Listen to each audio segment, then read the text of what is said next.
Je vous remercie, Madame la Ministre. La parole est à Madame Caroline Parmentier pour le Rassemblement national. Merci Madame la Présidente. Ma question s'adresse à la Ministre de la Culture. Madame la Ministre, je me suis rendue au Palais de Tokyo pour dénoncer le tableau de Myriam Khan qui présente aux yeux de tous une scène de pédocriminalité. Ce tableau représente un enfant à genoux, ligoté, les mains dans le dos, forcé à une fellation par un adulte. Rien ne justifie l'exposition d'une telle œuvre, pas même le prétexte de la dénonciation des crimes de guerre. Ce tableau, à caractère ouvertement pédopornographique, est exposé dans la sphère publique sans interdiction aux mineurs depuis le 17 février dans un musée du 16e arrondissement. Rappelons que nous-mêmes et d'autres associations de protection de l'enfance, si nous n'avions pas dénoncé l'exposition des dessins de Bastien Vivès, il aurait été exposé cette année au Festival de la BD d'Angoulême. Son exposition a été annulée.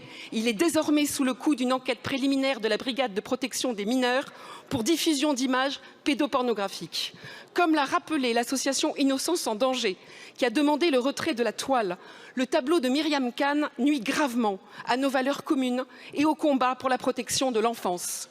En tant que membre de la Commission des affaires culturelles, en tant que membre de la délégation aux droits des enfants, mais surtout en tant que femme et en tant que mère, je vous demande, Madame la Ministre, si l'exposition de ce genre de tableau sera l'un des marqueurs de votre mandat, un glissement vers la démocratisation et l'acceptation de ce type d'œuvre.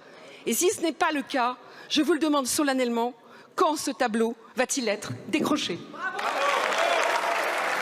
Je vous remercie. La parole est à Madame Rima Abdul-Malak, ministre de la Culture.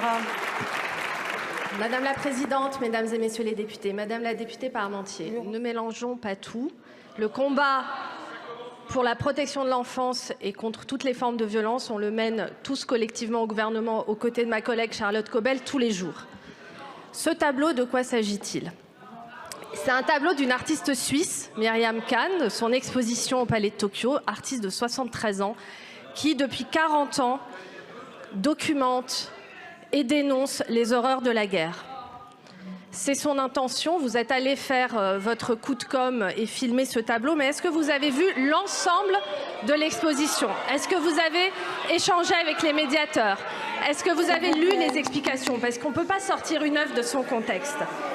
L'intention de l'artiste est diamétralement opposée à l'interprétation que vous en faites. Pour elle, c'est une dénonciation des crimes de guerre. Voilà ce qu'elle dit. Ce ne sont pas des enfants qui sont représentés. Ce tableau traite de la façon dont la sexualité est utilisée comme arme de guerre, comme crime contre l'humanité. Le contraste entre les deux corps figure la puissance corporelle de l'oppresseur et la fragilité de l'opprimé. La répétition des images de violence dans les guerres vise à dénoncer. Oui, l'art peut choquer, peut questionner, peut parfois susciter du malaise, voire du dégoût. L'art n'est pas consensuel. Et la liberté d'expression et de création est garantie par la loi. Vous avez toute liberté d'interpréter l'œuvre comme vous voulez. Ce n'est ni à une ministre ni à une parlementaire, en revanche, de qualifier une infraction pénale. C'est le rôle de la justice. C'est le rôle de la justice. S'il vous plaît. Je vous remercie, Madame la Ministre. Madame Parmentier. Il suffit donc que l'artiste décrète que ce n'est pas un enfant, alors que c'est clairement un enfant, pour qu'il soit dédouané.